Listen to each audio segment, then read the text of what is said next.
Assalamualaikum warahmatullahi wabarakatuh. Halo semua, perkenalkan, nama saya Ahmad Keramu Alfa atau yang bisa dipanggil Alfa. Saya sebagai kameramen 1. Kami dari kelompok 3 pengantar psikologi yang beranggotakan 12 orang. Yang pertama ada kameramen 1, saya. Yang kedua Ahmad Fauzan Hahi dan moderator Dwi Afrianti. Dan juga ada presentator yang terdiri 3 orang. Yang pertama Sukma Hayati, Nabila Amelia, dan Hanum Anissa. Dan juga ada 6 orang mahasiswa. Yang pertama ada Inai Wulandari, Maulana Fadriansah, Amina Larasati, Mutia, Najwan Mahmud, dan Putri Maharani. Mau tahu kelompok kita menjelasin apa? Sini-sini, kelompok kita akan menjelasin tentang dan juga tentang apa ya yang seru? Unconscious. Penasaran sama videonya? Simak video berikut.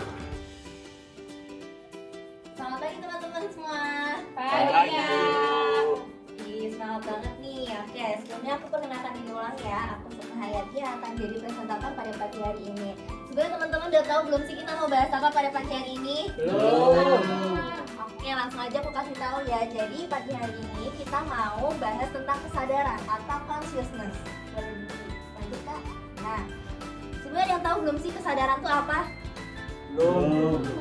Oke, berarti aku jelasin ulang ya. Kesadaran atau consciousness adalah kesiagaan seseorang terhadap peristiwa-peristiwa di lingkungannya. Jadi seperti pemandangan, suara-suara di sekitarnya, peristiwa-peristiwa kognitif yang melibatkan memori, pikiran, perasaan, dan sensasi fisik kita. Kak. Ya, jadi consciousness atau kesadaran itu dibagi beberapa macam. Ada 2 macam. Yang pertama adalah kesadaran normal atau compulse mentis. Jadi kesadaran yang normal di mana seseorang itu sadar sepenuhnya dan dapat menjawab pertanyaan tentang keadaan di sekitarnya. Contohnya saat kita menyadari suara kicauan burung atau rasa sakit di gigi kita. Itu teman-teman. Yang kedua itu adalah kesadaran apatis. Jadi keadaan kesadaran di mana seseorang segan untuk berhubungan dengan sekitarnya dan bersikap acuh tak acuh. Oke, selanjutnya akan dijelaskan lagi sama rekan aku ya. Nah, terima kasih Kak Sukma atas penjelasan mengenai kesadaran apatis. Nah, selanjutnya korelasi kesadaran dengan kehidupan nyata sangat kompleks teman-teman. Kesadaran mempengaruhi bagaimana cara kita berinteraksi dengan dunia luar dan bagaimana kita memahami diri kita sendiri. Dalam kehidupan sehari-hari, kesadaran memberikan peran yang penting dalam pengambilan keputusan, persepsi, dan pemahaman kita tentang realitas. Misalnya, kesadaran yang memungkinkan kita untuk merespons situasi darurat, mengenali perasaan kita sendiri, dan memahami pentingnya ideologi dan nilai-nilai. Boleh dilanjutkan? Namun, perlu dicatat ya, bahwa kesadaran juga dapat dipengaruhi oleh faktor medis atau kondisi mental tertentu. Nah, pada kondisi ini terkadang kita mengalami perubahan dalam tingkat kesadaran seperti kita bermimpi atau mengalami keadaan tak sadar yang sudah dijelaskan sebelumnya, yaitu consciousness, dan ini unconsciousness selama tidur. Studi lebih lanjut tentang kesadaran membantu kita memahami mengenai kompleksitas pikiran manusia dan bagaimana kita berinteraksi dengan dunia di sekitar kita. Nah, setelah materi sebelumnya, tadi kita akan melihat materi mengenai unconsciousness. Ketidaksadaran ini adalah kondisi ketika seseorang tiba-tiba menjadi tidak mampu menanggapi rangsangan. Nah, pada situasi ini, teman-teman harus memahami bahwa orang yang mengalami ketidaksadaran tidak merespons suara keras atau bergetar.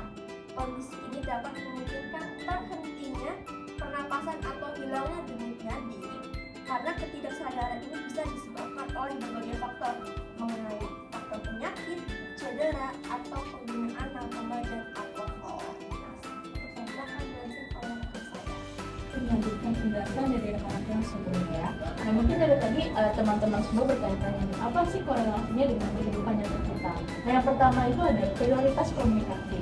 Maksud dari prioritas komunikasi ini adalah seperti ketidaksadaran yang mempengaruhi komunikasi fisik dan juga perlu memahami bahasa tubuh kita dalam kehidupan sehari-hari.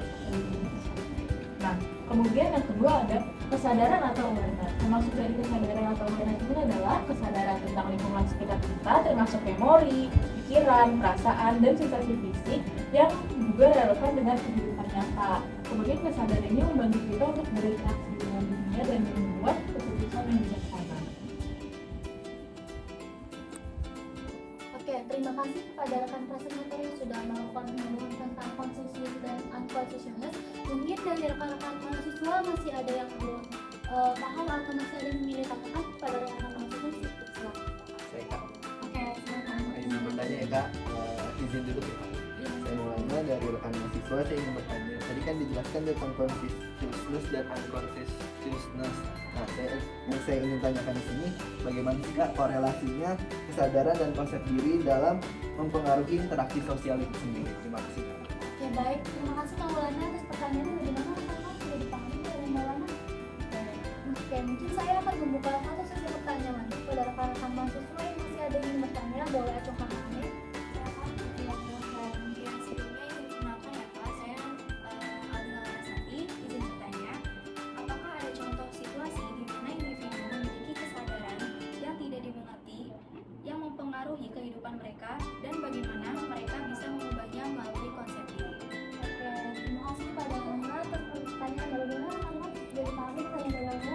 Oke, terima kasih Alna atas pertanyaannya. Mungkin dari rekan-rekan sekalian ada yang ingin menjawab pertanyaan dari Maulana atau Amra? Ada rekan-rekan saya.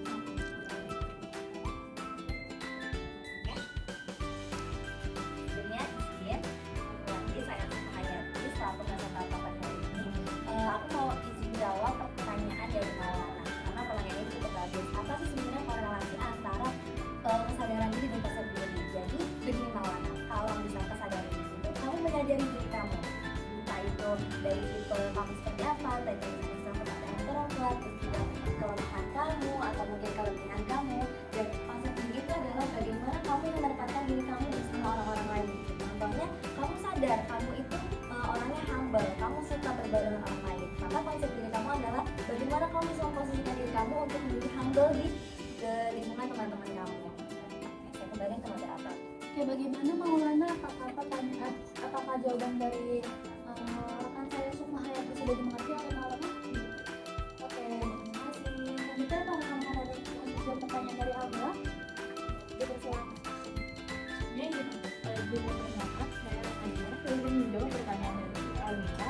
Mungkin contoh dari situasinya itu bisa dari psikologi trauma. Dari mana itu seorang yang mengalami trauma psikologi seperti kehilangan keluarga atau mendapat kejadian yang tidak mengenakan. Misalnya kayak seseorang yang mengalami kehilangan keluarga ini kan gak ngerti nih bahwa dia masih mengharapkan keluarganya yang udah hilang gitu. Mungkin yang terus selanjutnya untuk mengubah kesadaran itu sendiri mungkin bisa dari meningkatkan tingkat kesadaran kita.